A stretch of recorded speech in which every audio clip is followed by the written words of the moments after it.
Selling photography prints is hard. Like, really hard.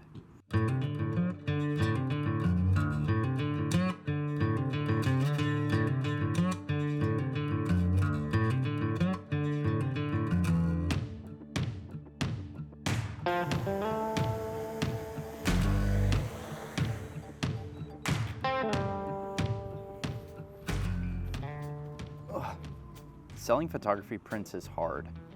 Like, really hard. A few years ago, I gave selling prints my first real try. I did everything in the most artistic way possible because my name was attached to it. I spent a lot of time making sure the image was perfect for printing. I ordered a bunch of test prints online. I signed and numbered every single one, and I made it a limited run in one specific size, exactly as I envisioned. Now, this is a great exercise, but it was a lot of work. And as somebody with not a large photography following, I only ended up making a few $100s for all my effort, which got me thinking, there's gotta be a better way to do it. And then I had an idea. You see, last time I took the most artistic approach possible. I made a big deal over every single detail, the paper, signing every single one, which means before I could actually ship them out to somebody buying a print, I had to bring it in-house, sign it, number it, and then ship it off myself. All of those things were really important to me as an artist. They were things I wanted for a print from Alex Lostak. But I had a realization recently. What if I stopped treating my prints like art, but instead started treating them like a product? And then I had an idea. Start a business whose sole focus was selling prints. As many prints as I could, in as many ways as people could want them, targeted around a very specific subject. Since the prints are coming from the business, my name isn't directly attached to it, which allows me to loosen up on some of those artistic chokeholds. I could focus on trying to shoot as many photos for the specific topic that I wanted, and instead of it being a photo by Alex Lostak and it deriving value from that, the value would come from the subject matter of the image itself, and the brand that I'd create. And thus, Austinaire was born.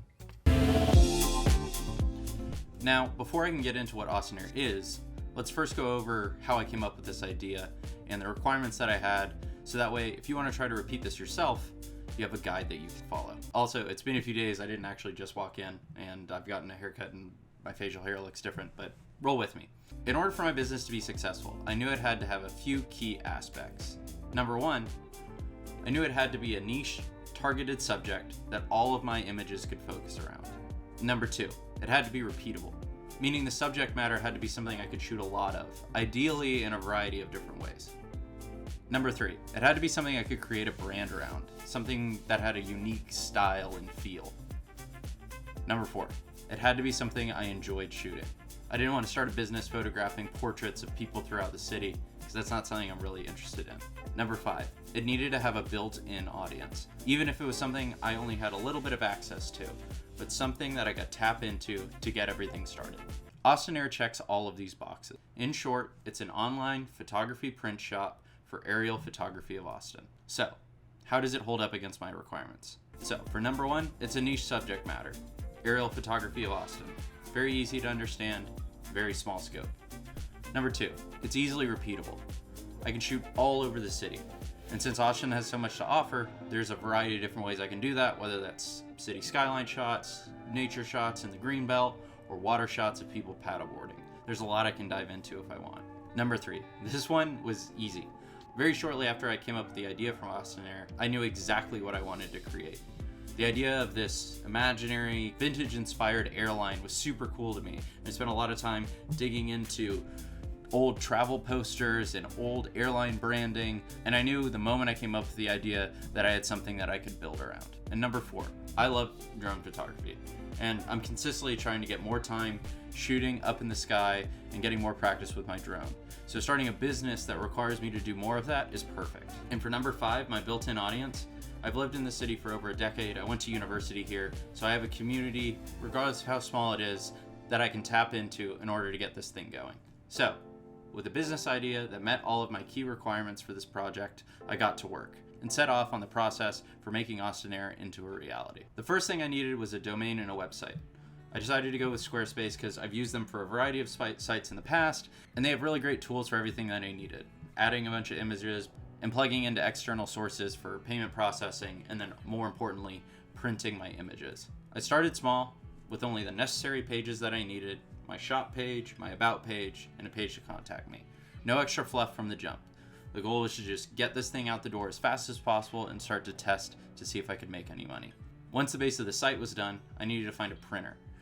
I researched which printing companies could plug directly into Squarespace so that way I wouldn't have to hold any inventory and I could drop ship everything. My dream goal for this is that I'd be able to use Squarespace's storefront so that customers coming to my site would check out all on my website completely, but at checkout the order would be automatically fulfilled by my printer on the back end. I found a few different options, but ended up going with a company called Printique, which seemed to have really good reviews for print quality and then also had all of the options that I needed as far as choosing what paper, size, and then my own ability to dial in the pricing. Using Printique, I uploaded my images and selected the paper and sizing along with the pricing I wanted for each print.